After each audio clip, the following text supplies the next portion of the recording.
Jose Valenzuela boxed an absolute masterclass against Cruz, so let's break down some of the techniques he used to get the job done against one of boxing's most feared punchers. The lead hook to rear uppercut was a crucial combination for Rayo throughout the fight. Isak's tendency to walk forward with a high guard and squared up shoulders allowed for Rayo to use the lead hook to off-balance Isak to his right, which allowed Rayo to better line up the rear uppercut and split the high guard. Rayo transitioned from going to the head and the body with the rear uppercut throughout the fight. Jose was constantly probing with the jab for 3 reasons. Firstly, to measure Isak, secondly, to keep him at distance, and third, to block his vision down the middle of his guard, which helped Rayo to set up his lead hook to rear uppercut combo even more. Valenzuela did a fantastic job of circling away from the rear hand of Cruz, all while continuing to keep him at bay with the jab. Rayo's jab would slow Isak's attempts to push him to the ropes, and gave him more opportunity to see the big looping shots coming from Cruz, which made it easier for Valenzuela to dip underneath, where he would intelligently circle off the ropes, away from Isak's rear hand and back to center ring. Rayo used each and every head movement as an opportunity to move his feet and stay off the ropes, where he knew Cruz would want to tee off. Cruz was lazily retrieving his jab, and putting all of his focus on the follow-up cross instead of getting his lead hand back to his face. So Jose would simply step back from the jab and loop a check hook over top the lead hand of Cruz, which would stifle and diminish the power of the rear hand follow-up. Oftentimes Rayo would provoke this sequence by probing with his jab, staying ready to check hook should Cruz attempt to lunge in with the 1-2. After successfully stifling Isak's entry this way, Rayo would find the opportunity to follow up in combination, which established some ability to stand his ground against the constant go-forward pressure from Cruz, a crucial aspect of ring generalship required to beat Isak's swarming style. When exchanges didn't quite go his way, Rayo would get back to circling to his right, and prevent any follow-ups from Cruz with his jab. Once back in center ring, Rayo would use one of the tricks out of Lomachenko's playbook, by jabbing for the purpose of placing his hand over top of Isak's, allowing him to pull his guard down and thereby forcing an opening for the left hand. This was a very subtle trick that showed true control and confidence from Valenzuela. When nearing the ropes, Jose would also use a technique I call smothering. By simply driving forward at just the right time, he was able to shut down Pitbull's offense. One of the many reasons Pitbull had trouble closing the distance was because of his tendency to telegraph his attacks.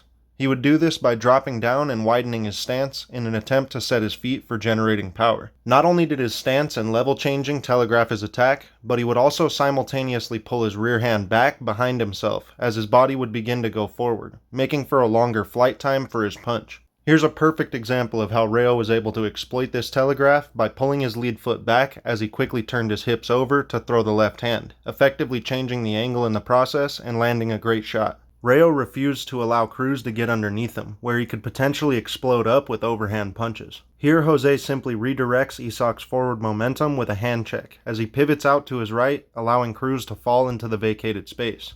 Valenzuela's use of circling and pivoting to his right can't be understated, as again and again he was able to make Cruz either miss his lead hook entirely, or cause it to wrap around his back, landing in a completely ineffective manner.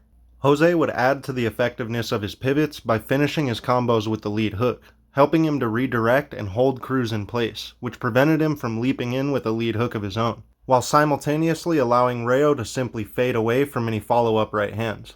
Another way Rayo neutralized Isak's ability to get underneath was by staying eye level with him, simply dipping at the same time that Cruz would dip, thereby taking away any ability for him to come over the top with looping punches. Another aspect of Rayo's success that can't be ignored was his fantastic use of the Philly shell style guard. This was particularly effective due to the fact that Cruz very rarely doubles up with the same hand, instead alternating between left and right with each punch. This made it extremely safe and predictable for Rayo to roll his shoulders back and forth, picking off right hands with the high rear hand at the side of his face, lead hooks to the body with the elbow of his lead arm, and of course lead hooks to the head with the lead shoulder.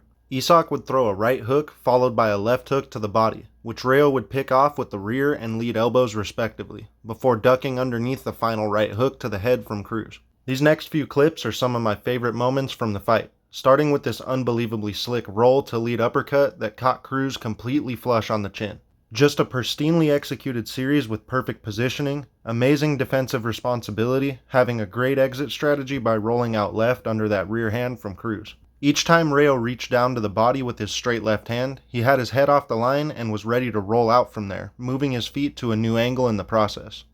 Throughout the rest of this series, Valenzuela did a great job of managing the distance by rhythming in with jabs and crosses and out with check hooks, making use of an almost Soviet-esque style of bouncing in and out with his punches.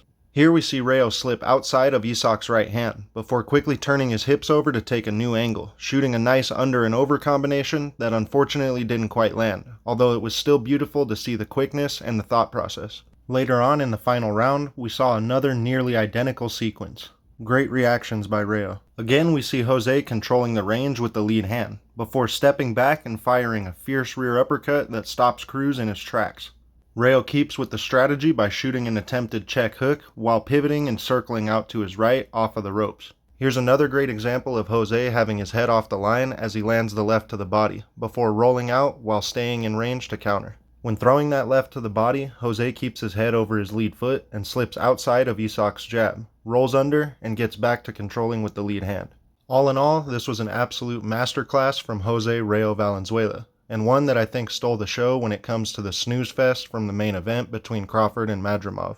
It's a victory that I predicted would come to pass. About a year ago, I did a breakdown on a sparring session from Jose Valenzuela, and I pointed out much of what he would eventually use to tame the Pitbull in Isaac Cruz over the weekend. The moment I heard the fight was announced, I knew that Rayo would be victorious. Add to that the camp alongside the legendary Robert Garcia, and I knew it was a wrap. Be sure to check out the Rayo sparring breakdown I did up in the corner, or in the card at the end of the video. Let me know what you thought of the fight in the comments, and be sure to like and subscribe for more breakdowns like this one. Peace, guys.